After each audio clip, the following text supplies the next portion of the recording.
പെയിന്റാ മേടിച്ചേ അത് അയക്കാൻ കഴിയുന്നതാണ്. ഇതല്ലേ നിങ്ങൾ പറഞ്ഞേ? അത് കട്ട് ചെയ്യാൻ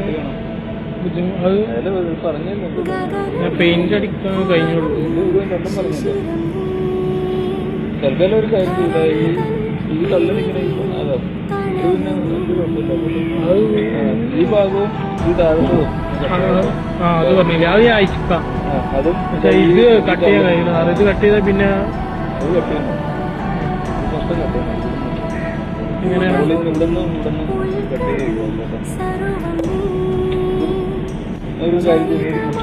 ചെയ്തോ, മൊത്തം ഇവിടുന്ന് ഇത് കട്ട് ചെയ്യുക, ഈ താഴത്തെ കട്ട് ചെയ്യുക. അത് തീരായുണ്ട്, അതിന് കുറെ പൈസ ആയിരുന്നു. അതുകൊണ്ടാണ്. എന്തിനാ ഇത്രയും പൈസ മുടക്കി അതൊക്കെ പിടിപ്പിച്ചത്? വണ്ടി എടുക്കുന്ന സമയത്ത് അതൊക്കെ ഉണ്ടായിരുന്നു? ഇല്ല, അത് സേഫ്റ്റിക്ക് വേണ്ടി. അതൊരു കമ്പനി, അതായത് തീരെ കട്ടില്ലാത്തൊരു കമ്പനി ഉണ്ടായിരുന്നു.